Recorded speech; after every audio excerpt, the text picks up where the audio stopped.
Okay, we're going to go ahead and get ready to mount the engine up. We've got clutch bell assembly, the engine we just got done finishing up, the rear half of the frame, front half of the frame. Then we'll need to go back and get the engine bolts that we set aside. I would suggest getting maybe some regular hex head bolts for this later. I'm going to go ahead and just use these now because I don't have any here right now. But it makes better contact and secures the engine a little better. So either that or maybe get some washers to put on these to help secure the engine down a little bit better. And also I'm going to go ahead, before I mount the engine in, I'm going to get my servos mounted in here, because at this point it's a little bit easier to get the servos in and don't have to wiggle around everything. So we'll go ahead and do that, and when we get everything back together, we'll get the engine in and come back and we'll talk about meshing up the gear mesh and stuff like that. Alright, one step before we get the engine mounted into the airframe, we need to get the CDI sensor mounted. If you look on page 23, those were those parts we set aside earlier again. Just go ahead and pull those out and we'll go ahead and get the sensor mounted up. And it's pretty straightforward, just, put everything in the correct order. And the other thing I wanted to show you too is I went ahead and mounted my Spectrum backplate sensor. I just fabbed up a little bracket and then screwed the sensor to it, and then used the screws that we took out from that mounting plate to mount it to the back of the engine there. Now you're going to have to be careful with the orientation of this sensor if you use it, because one way it'll trigger as it passes by. If you have it spun the other way, when the magnet passes by, the sensor will stay on.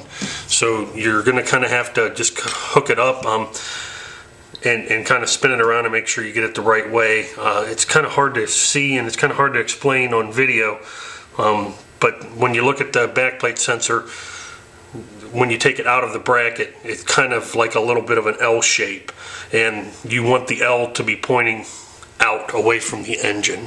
But like I said, when hook it up to your receiver and spin the crankshaft around here so the magnet passes over, and see if it triggers your sensor in your AR7100, or if you're using the RevMax or whatever. So now we got that done, we'll go ahead and get the engine put in. Alright, now we got the engine installed, and like I've mentioned before, I went ahead and mounted my servos before I put all this together. It's just easier to get in there and get the screw nuts or the servo nuts on the back side while it's apart. So something to consider while you're putting it together.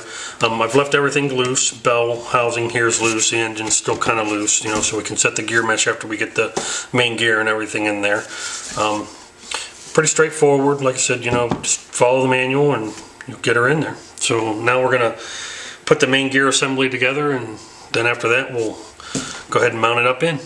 We'll be right back. Okay, we've got the main gear installed now. One thing I forgot to mention, make sure you get the auto hub into the main gear in the right direction. There's a short side and a long slide, and the main gear sits down over the short side. You'll know if you have it wrong because you're going to have a big gap here between the tail drive gear and the main gear. So just make sure you're paying attention to when you do that. Shaft collar goes in between the main gear and the top bearing block on the bottom side, and then what you do is, when you're ready to tighten that down, just put a little pressure down on the top of the main shaft and then push up onto the collar, and then go ahead and tighten it down, and then that just make sure there's no up and down play in this main shaft. Then that just locks everything in place. So now we got everything in there, and we're getting real close to getting done here. So now we're looking at where we can start mounting up the tail shaft, start installing our electronics and stuff of that nature. I'm not going to go over the tail section yet. We'll do that at the very end. I'm going to go ahead and get my electronics installed and stuff like that, so it's just easier to work around this and keep things going. But we still got our landing gear we can put on yet, and again, I'm going to hold off on that till the end. It's just easier to work around here with the video. So here we go, and we'll start doing our radio installation. And I did a walk around video for this before. If you want to look in there, I'm going to set my electronics up the same way. I modify these plates a little bit, the radio trays and stuff, but there's plenty of room in here. You don't really need to do it. It's just me and how I want to do it. You got this radio tray here, you got a radio tray here, you got a radio tray back here. The way I like to do it is I have my batteries back here so I can pull them in and out without having to take the canopy off. I set my receiver and gyro up onto this plate, and I end up moving the gyro plate up here to give me a little more room up here. Then I mount the CDI for the ignition here. So that's pretty much it. I'm going to go ahead and get the electronics installed, and we'll go ahead and do that, and then we'll go over that, and then we'll look at getting everything snapped together. And we're pretty close to getting done here. All right, we'll be back in a bit. Oh, one thing I forgot we got to go over here is the gear meshing. Okay, the way that this is set up, the bottom engine moves, and so does this bell housing here at the top. You've got play in both of them. So what I do is I cut a strip of paper that's the same width as this main gear, and I thread it in there, in between the main gear and the pinion. And then what I do is I take my thumb here and I press this bell housing into that piece of paper. And that gives me a real nice gear mesh. Then what you do is I'll tighten up these front two screws, and then the front two screws over here again, just loosely, just get them snug so nothing will move. Then I'll snug everything else down. And then what I'll do at the very end, then the next thing you do is you're going to line up the engine mount. So you've got this in here snug. Now you want to get the engine lined up, and then you can go back down here and go ahead and tighten these screws up. And also there's another set of screws. It's probably going to be hard to see, but you can look in the manual. They're up here on the bottom fan plate.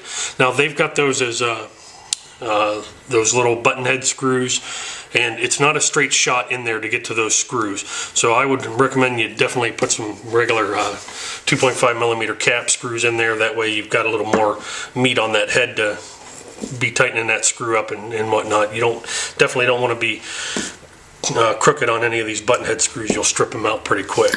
So just to review, to set the mesh, I thread a piece of paper in there.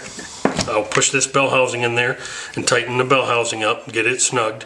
Then I'll go down here, get the engine lined up, and I'll tighten these back screws up, and then tighten the bottom screws up. And that should, you should be able to look at the bottom of the clutch and the bell and make sure that you've got a nice alignment going on there. You don't want it to be crooked or anything of that nature. Everything should be spinning pretty free when you're done. Another thing that you want to pay attention to is with this bell housing, the spacers that they have going through there are a little bit too short. I don't know if they've corrected them in the second production run or not, but you need to take care when you're tightening these up, because you'll tend to squeeze this too much. So what I do is I will tighten down these two screws all the way and bring the spacer all the way over to it and get them cranked down tight. Then I'll go on the opposite side over here and do these other two screws on the opposite side, get those tightened down. Then the last thing I do is I come back with the screws that I haven't tightened down yet. I'll put a good bit of blue Loctite on them and just snug them up real nice, and get them nice and snug. Don't crank them down all the way, because then you're going to tend to want to bow this part of the frame. So that's, like I said, that's the way I do it. I do opposing screws on both sides, bring the spacer to the frame to get a good lock, a good hard lock on those 4 points. Then I'll go back and just, like I said, put a good heaping amount of thread lock on there and snug these down so they're good and tight. So other than that, we'll start doing our radio install. We'll look at the servo arms and stuff like that here in a few minutes.